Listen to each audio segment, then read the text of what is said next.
Kylie Cosmetics is losing the hype and relevance it once had when it disrupted the beauty market back in 2015. This may be linked to the growing popularity of newer celebrity beauty brands that are gaining both market share and cultural influence, as well as the changes in consumer attitudes towards celebrity culture, with Gen Z challenging the dominance of traditional celebrities. But besides all of the external factors affecting Kylie Cosmetics, what I think is the most interesting and actually kind of ironic is that despite coming from one of the most influential families in America and being one of the most highest paid social media influencers online today, I actually think it might be her own presence across the brand that is causing the biggest obstacle to her brand success. Which leads me to my hypothesis of why Kylie Cosmetics is losing hype and relevancy. Kylie Jenner is de-influencing Kylie Cosmetics. Before we get into the video, let me just pause and introduce myself real quick. Hi, I'm Ella. I'm a first-class graduate in marketing, advertising and PR, and I've spent the last few years working in strategy in London. Not only is London one of the best cities in the world for the ad industry statistically, I'm actually born and raised here, so I love how that influences my creativity in this scene. This side of my YouTube channel is where I talk about all my personal interests in pop culture, in brands, in changes in consumer behaviors, and I unpack them all in my professional strategic perspective. So think of it as a real merging of my personal and professional worlds. In this video, I'm diving into one of my favorite branches of strategy, communications. Now, communication strategy is all about how a brand expresses itself and how that expression connects with the audience that they're trying to reach. So I'm going to start off this content strong with a dive into Kylie Cosmetics. And I think Kylie Cosmetics makes the perfect case study right now because they've just celebrated their 10-year anniversary. What I can't stop thinking about is the cultural power that Kylie has as a person versus the impact that her brand is actually having. Which is kind of mad, right? Because you'd think with someone with that much influence as Kylie Jenner, it would automatically lift the brand up. But I actually think it's doing the opposite. So in this video, I want to unpack why her brand isn't matching her cultural currency anymore through the lens of communication strategy and test my hypothesis: Kylie Jenner is de-influencing Kylie Cosmetics. We'll look at the brand's context, Kylie as an influencer, the brand's origins, where it stands today, the culture it lives in, and what competitors are doing. Then I'll break down the key areas I believe are blocking the brand's success and share thought starters to help push it forward, all through better communication strategy. So let's get into it. What we already know about Kylie Jenner. Now, I won't bore you with the entire history of Kylie because, let's be real, she's one of the most recognized people of our generation. We grew up with her, we watched her, we know a lot. But there are three things I really want to hone in on for this video. The first is the King Kylie era. The second is how Kylie Cosmetics changed the beauty industry. And the third is her 10-year influencer status. I can't not talk about the King Kylie era. So let me take you back to its peak in around 2014 to 2016, starting off with the aesthetics. These were Kylie's teenage years and, in line with the spirit of adolescence, her most aesthetically adventurous era. What made King Kylie so special was that it felt unpredictable and experimental, in a way we hadn't really seen from the Kardashian family before. In contrast to her stereotypically Bayesian Benz Calabasas upbringing, King Kylie was quirky. Not only did she rock rainbow hair colours, she also tapped into Tumblr trends, alternifying her glam looks with grunge flannels tied around the waist and band t-shirts. Her mix of aspirational glam and alt made her an unstoppable trendsetter. Kylie defined what it means to be an influencer long before the creator economy even existed. And that's how she carved her own lane. Even though she wasn't the main star of Keeping Up with the Kardashians, she wasn't just following her sister's footsteps. She made herself the star on social media, where she was, at least at the start, more approachable and relatable than the rest of her family. And I want to hone in on this take from Mary Lee Bliss at YPulse. She says that Kylie's lasting appeal comes from her talent, but making the unattainably aspirational feel surprisingly relatable. And honestly, I think that's the perfect description of what it felt like. Like, I'm all the way in East London, on the other side of the world. Why did I think that we would still be mates? Why did I think I would be part of her cool girl group? I literally had no business thinking that. But it did feel like that. And I know I'm not the only one that thought that. Okay, so we obviously all know that the most important era in American history is the King Kylie era, circa 2016. It was the blue Skittle hair, it was the lace-up shoes, it was the attitude, the flair. She and Stassi filmed so many vines in these. I vividly remember the vine of her in the G-Wagon with her friend. Obviously, this shirt had to be mine, so I spent $145 hairs on a shirt with holes in it. Anyway.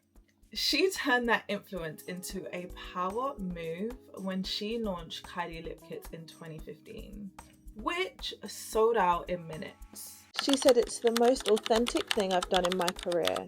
I was insecure about my lips, and lipstick is what helped me feel confident. And I feel like people could see that it's authentic to me." And let me tell you one thing, that authenticity resonated, because Kylie Lip Kits soon expanded to Kylie Cosmetics in 2016. And by 2017, the business had generated over $420 million in sales within just 18 months. And by 2019, she reached the $1 billion mark, which was 3 years earlier than what was expected. Forbes even called her the first selfie-made billionaire. And she credits this all due to one thing. It's the power of social media. I had such a strong reach before I was able to start anything. Okay, fast forward. It's big 2025 now. Yes, King Kylie era was 10 years ago. But according to influencer marketing platform Lefty, Kylie is still named this season's most impactful influencer for SS25. Can we just take a minute here and acknowledge that 10-year status? And her growing relationships with fashion houses only reinforce that influence. She's a lot of brands' muse right now, the face of so many campaigns, and there are actual stats to back it up. Like, sis is still bringing them numbers in. Starting off with Acne Studios and their AW23 Dirty Denim collection. The founder stated that the campaign was very successful. Within just 2 weeks, Kylie's involvement generated 9.4 million in MIV for Acne. Even her simple BTS video she posted on her Instagram valued at 1.5 million MIV. And the brand credited her for boosting sales across the US, Europe, and key Asian markets, which is pretty bloody rare for a single campaign. In fact, that's actually a dream for most brands, and a big win for Acne Studios in terms of return on investment. Acne's creative director Johnny Johansson even said, "For someone so powerful, she still carries a sense of being underestimated. Partnering with someone like her, who embodies both status and spirit, is truly unique." Okay, and moving on to Kylie and Coperni. She closed Coperni's Disneyland show when she looked like this. Shut it down. She shared videos of the moment, BTS, and 3 Instagram posts, which altogether generated $14.4 million in EMV. Coperni's creative director Sebastian Mayer and CEO Arnaud Valiant describe her as risk-taking, free, authentic, and innovative, explaining how those shared values make her the ideal fit for the brand. They also shared why they chose Kylie to close the show. "We wanted to craft a moment that was not only about fashion, but also about a magical experience, and Kylie's presence brought that to life." And again, another return on investment for the brand, because the video of her closing the show reached almost 18 million views on Coperni's Instagram the very next day. 18 mil, like, that's a big number. And besides the facts, the figures, the EMVs, the IMVs, she's not just an influencer to them, she's inspiration. And you can see that with her relationship with Schiaparelli. Like, to be the person to wear a lion on your left titty and wear these statement pieces, it says something about what these designers see in Kylie for her to be the face of it. So yeah, I feel like that all really solidifies her influence to this day. And with all that organic clout and proven influence that Kylie's built, surely you'd expect her brand to be thriving. But the brand performance says otherwise, as there's a decline in both revenue and relevance. Kylie Cosmetics experienced a significant decline in revenue, with a decrease of over 50% in 2023. And the social listening speaks for itself in terms of brand relevance. I mean, when you actually think about it, there's been fewer collaborations, media features, or viral moments tied to Kylie Cosmetics in recent years. So when you look at Kylie and Kylie Cosmetics over a 10-year timeline, it's like, cool. She's been that girl. She's still very much that girl. Can she forever be that girl? So then I have to ask myself the question, with all the influence and reach, why hasn't Kylie Jenner's namesake brand maintained the same level of success? Sometimes the best indicators of why a brand isn't working well in the present day is to look at the cultural landscape itself. And one of the biggest shifts that's changing culture from the time that Kylie Cosmetics dropped to today is the shift in celebrity culture. Now, culture is another favorite branch of strategy for me. It's kind of like a touch grass moment, because you're so fixated on working on the brand and how to make the brand better in the brand's world. When you look at culture, it kind of gives you permission to take a step back and actually observe what's happening in the world. And it's so interesting when you get to piece together a trending moment here, something that happened 2 years ago, something that happened 5 years ago, something that happened just last week, and you realize that they're all connected, and that has a ripple effect on the brand that you're working on. Are you following me so far? So I'm going to start calling out some moments that I think have contributed to the changing dynamics of celebrity culture. Starting off with when we started to realise how out of touch celebrities are with reality. A clear example of this was during the pandemic, when an actress Gal Gadot and a group of other celebrities posted a video encouraging people to stay positive, all while living comfortably in their mansions. I know the video was intended to be a statement of solidarity, but when a celebrity tells you to stay positive from their multi-million-dollar mansion, while hundreds of thousands lost their lives, relatives, jobs, and homes, it just didn't land the way that they thought it would. It highlighted a huge gap between their reality and ours. Another example of when celebrities were out of touch was the 2024 Met Gala.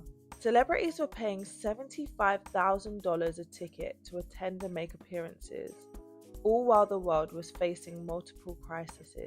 It was hard not to draw comparisons to the Hunger Games, a spectacle for the elite while everyone else struggles. Both of these moments really come down to one thing: reading the room. They're reminders of how celebrities can feel completely out of touch and unrelatable to the realities of everyday people. Another rising trend that's reshaping the dynamics between celebrities and their audiences is the growing transparency of earnings on social media, particularly within the creator economy.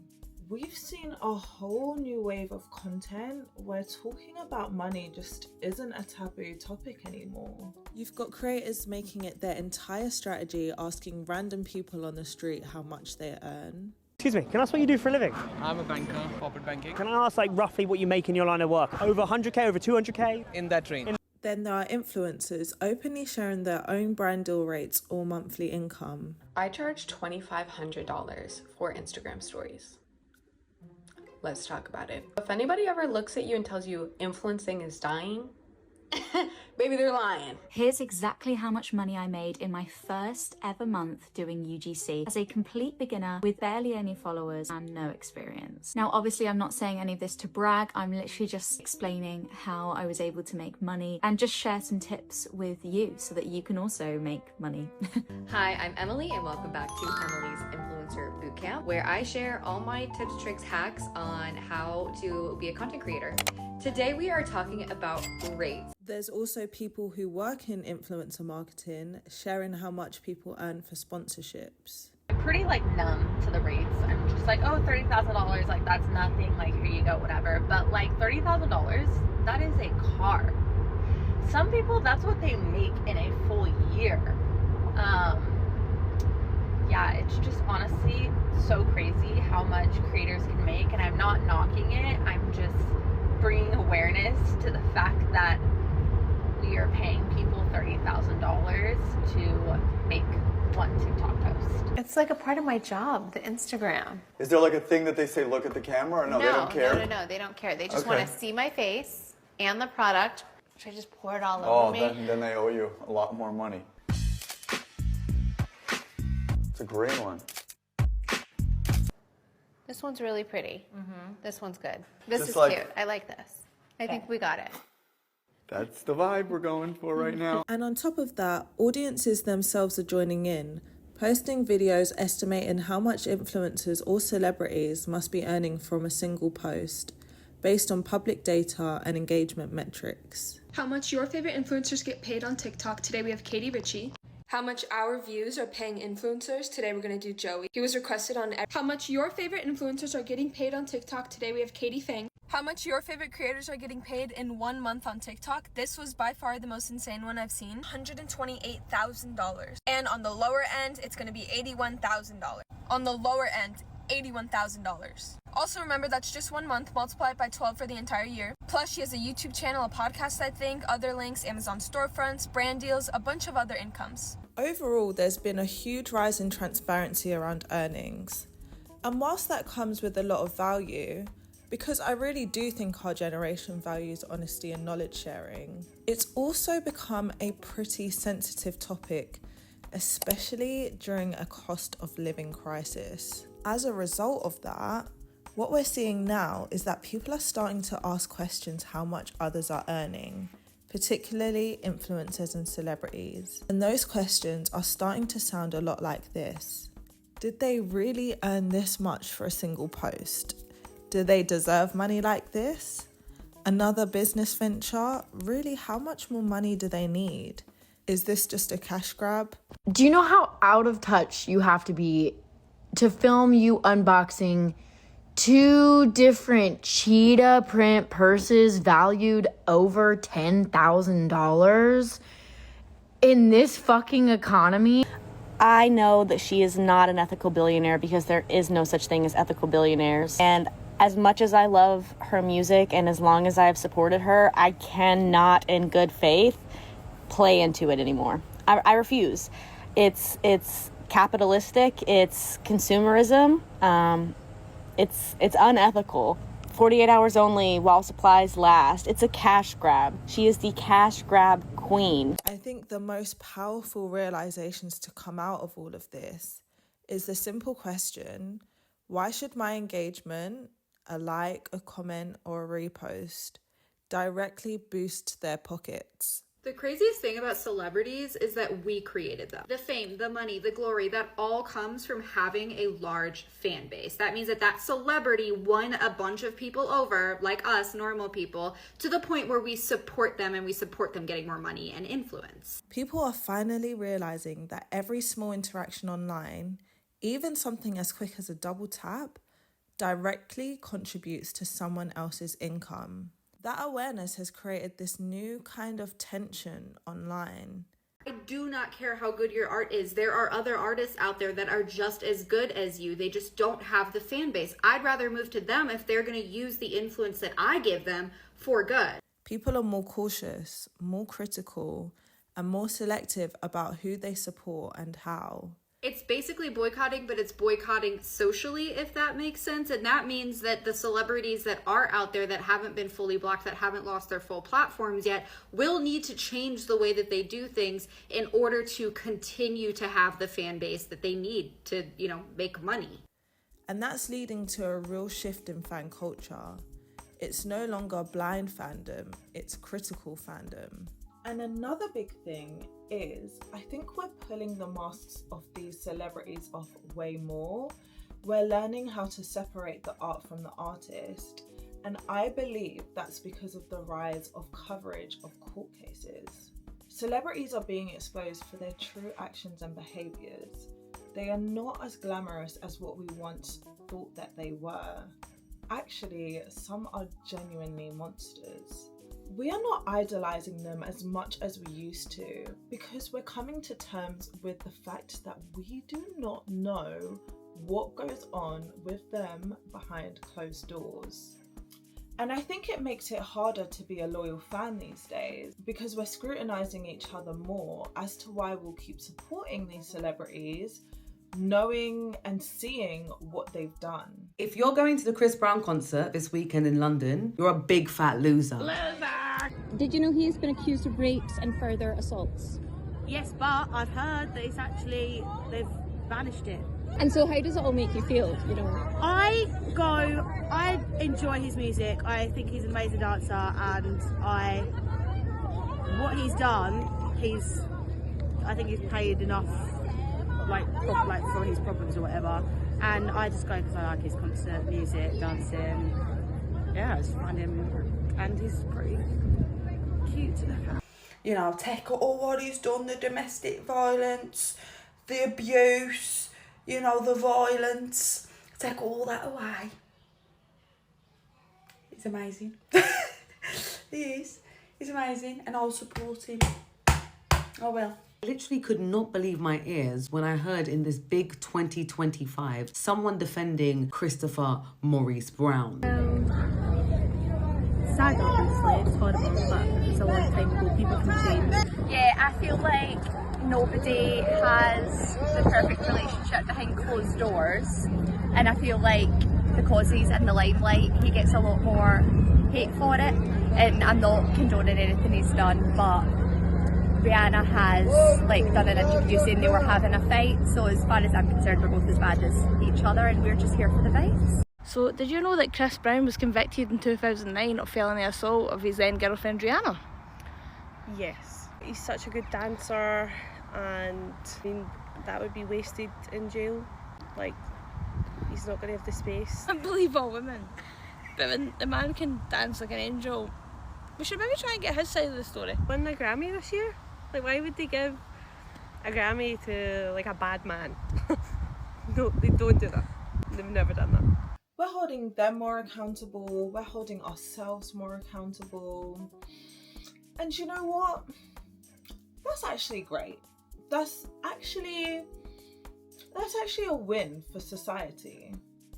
Love that for us. All of these changes show how celebrity culture is shifting, and that shift is directly affecting how celebrity beauty brands perform. The truth is, the landscape isn't what it was 10 years ago. Back then, a famous name was enough to sell a product out.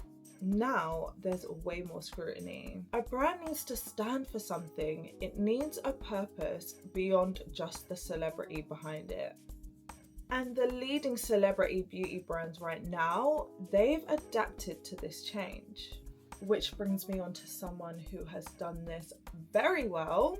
A direct competitor of Kylie Cosmetics is Hailey Bieber's Rhode. As you know, I love a bit of comm strategy. So even though I'm interested in what a brand sells, I'm actually more focused on how they communicate it. And when it comes to Hailey Bieber's Rhode, I love the products.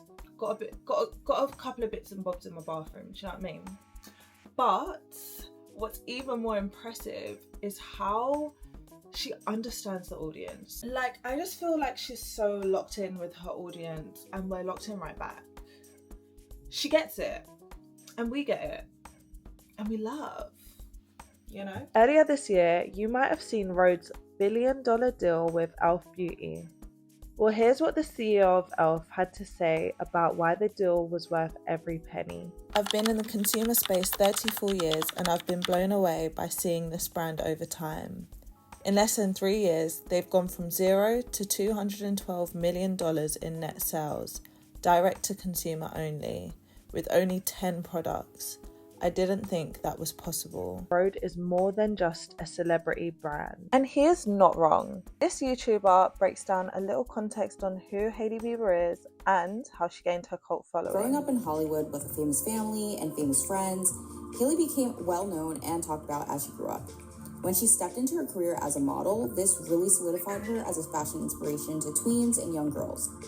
Her audience has grown up with her through the years, and her marriage to Justin Bieber has been talked about among social media and the press, which opens her up to an audience outside of her fan base. This is a key factor in the marketing strategy for the brand. Hailey herself was a brand before the conception of Rhode, along with the understanding of who her audience was with her existing following. Rhode had a very privileged start with Hailey Bieber's existing fan base who would be interested in her new brand. We've got to admit, Hailey had a massive head start thanks to her following. She's the face of Rhode, and to be fair, she's playing that role really well. But, like Tarang Amin said, Rhode is more than just a celebrity brand. And I think the real magic is that it's managed to exist beyond just Hailey Bieber herself. One of the most powerful ways she's done this is through strategic partnerships. So I want to walk you through some of my favourites. Let's start off strong with Harris Dickinson. This partnership was right for so many reasons. Instead of shouting from the rooftops that Rhode is gender neutral, the brand let the casting do the talking. Featuring Harris Dickinson without explanation felt intentional, even though it was a slightly unexpected choice to have him for the front of the campaign. The creative direction made it feel so natural and understated and effortless, and most importantly, not performative. Rhode didn't need to label itself as inclusive, it just showed it. Hailey even said in an interview for WWD, "I want Rhode to just feel like a world that's open to anybody who gravitates towards it. That's why I like bringing a male face into it." And don't sleep on the timing of all this, because I promise you it wasn't a coincidence that the campaign launched right after the release of Baby Girl, the film that everyone was talking about and the one that marked Harris's real breakout moment. So while the campaign felt editorial, stylish, and quietly gender neutral, it also dropped right at the peak of his hype, fresh off his BAFTA-nominated performance. With publications like Elle, WWD, and The Cut, they didn't just report the launch, they editorialized it. They treated it less like a standard celebrity partnership and more like a genuine cultural moment. And that's what makes Hailey's marketing so smart. She's built a brand with editorial power, and therefore the media treats it like news and not an ad. Which brings me to Rhode's next collaboration, Tate McRae. I feel like Rhode's really mastered the art of partnering with people who own the moment, because Tate's at the absolute height of her fame. She's becoming the new it girl, and she's even being compared to Britney for her stage presence and her dance performances. And what makes this partnership even more thoughtful and intentional is both of Hailey and Tate's shared dancer backgrounds, because this dance influence shows up subtly throughout the campaign. The range includes shades named Lift, Press, Bend, Flex, Spin, which are all choreography-inspired terms. But what I love most about this is that beyond their shared dancer backgrounds and undeniable cultural relevance, Rhode actually took it a step further by recreating a Versace-inspired aesthetic for the shoot. By referencing Versace, the brand positioned itself not just within beauty, but in the luxury conversation. It aligns their skincare with iconic high fashion heritage. And that just summarizes Rhode in a nutshell. It's affordable luxury. The products are accessible, but the brand is executed so well with an editorial pop culture lens that it also feels aspirational. And on the topic of pop culture, I have to add another honorable mention in her strategic partnerships. Alex Consani. As we've just seen, Rhode has been establishing itself in the fashion world, and Alex is literally at the top right now, named Model of the Year in 2024. She's not just a big deal in modelling, she's the one that everyone wants to work with and be associated with. Hello, it's Alex Consani. Hello, it's Alex Consani.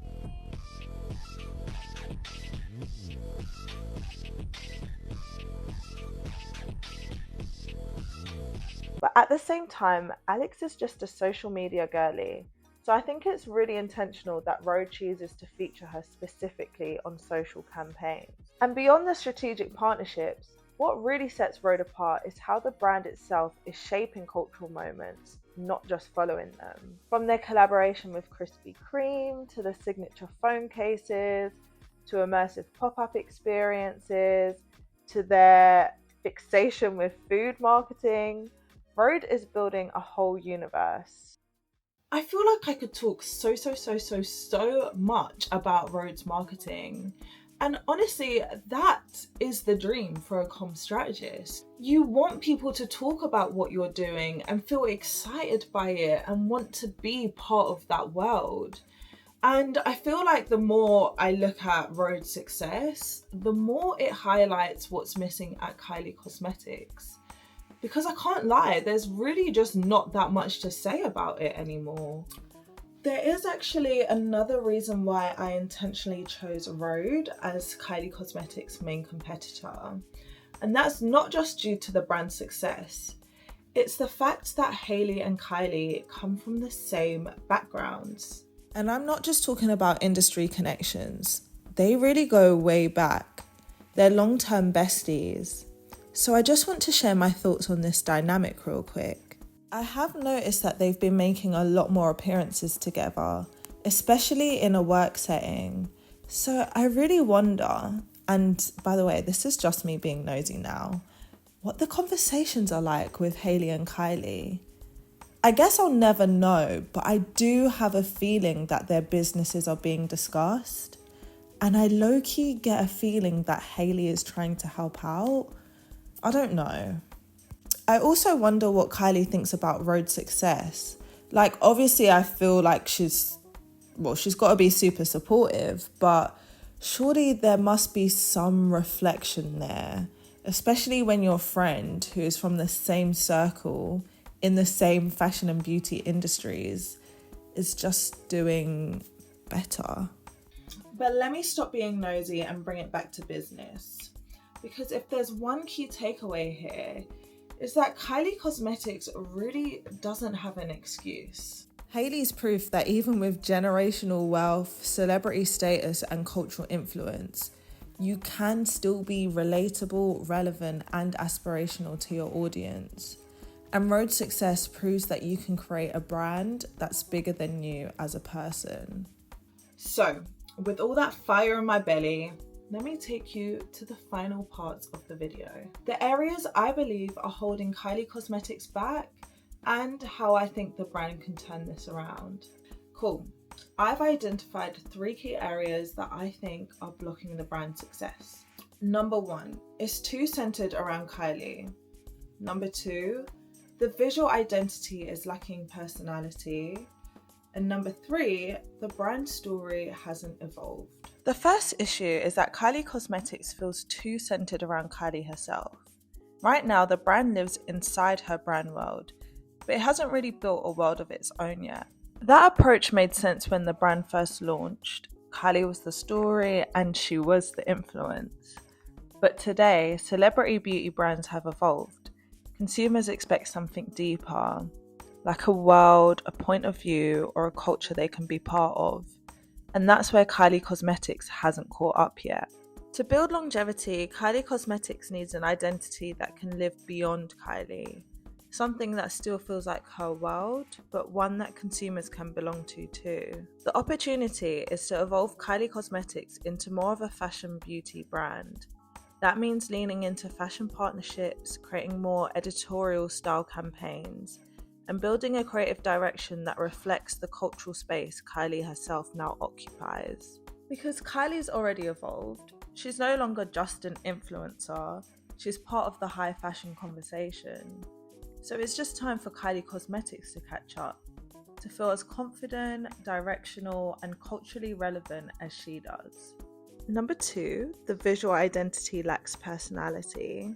It's clean and minimal, but it doesn't really say anything. Like, you could swap the logo for another brand and people wouldn't even notice. Kylie Cosmetics hasn't built that same kind of visual world yet. Not one that feels expressive or elevated or culturally current. In today's beauty space, design is its identity. Consumers buy into the aesthetics that reflect their taste or lifestyle, and this leads to the perfect opportunity. It is time for a full visual and tonal refresh. Please give me something that feels elevated and confident and unmistakably Kylie Cosmetics. Let's see some personality injected into the design. We don't want beige and boring and safe. We want a brand that feels alive and unforgettable. It should feel as forward-thinking and distinct as she is. And this isn't just about aesthetics. It's actually about rebuilding Kylie Cosmetics' authority as a cultural tastemaker. It has every potential to be a brand that pushes the boundaries in today's modern beauty and fashion landscape. And finally, moving on to the brand story. Kylie Cosmetics started with a personal story, the insecurity around her lips. It was authentic 10 years ago, but now in 2025, the story hasn't really grown up with her. And as a result, the brand risks feeling stuck in the past. Consumers today are way more selective and financially aware, which means they want to know that their money is going towards something that actually matters and aligns with their own values. So Kylie's 10-year-old brand story isn't really reflecting that. The brand story needs to evolve alongside her and her audience, giving people a reason to engage, care, and feel connected. This presents a really big opportunity to refresh the brand story, reflecting who Kylie is today while staying meaningful for consumers, pulling from her cultural influence, but framing it in a way that feels aspirational yet relatable and relevant to this generation of beauty buyers. Kylie's authenticity is still her biggest strength. By evolving the story to resonate with today's audience, the brand can build trust, loyalty, and long-term cultural presence. So bringing it back to my original hypothesis, Kylie Jenner is de-influencing Kylie Cosmetics. I think I've proved my hypothesis to be true. It's at the heart of why the brand feels so stagnant today. But there's hope here. With the right communication strategy, which should include fresh storytelling, elevated visuals, and a brand world that extends beyond Kylie herself, Kylie Cosmetics has huge potential to reclaim the relevance and cultural impact. Because at the end of the day, Kylie Jenner is still one of the most influential women in beauty. The brand just needs to communicate like it. While I was filming this video, Kylie Cosmetics relaunched the King Kylie era for their 10-year anniversary. So, of course, I have to address it. I'll dive deeper in another video, but in short, I feel like this rollout really validates my point. Yes, the campaign was bigger, which I'm pleased to see, but ultimately, it still relies entirely on Kylie being the face of the brand, not a world that exists independently.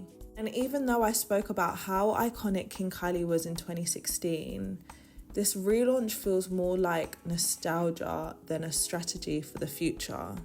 And that brings us full circle.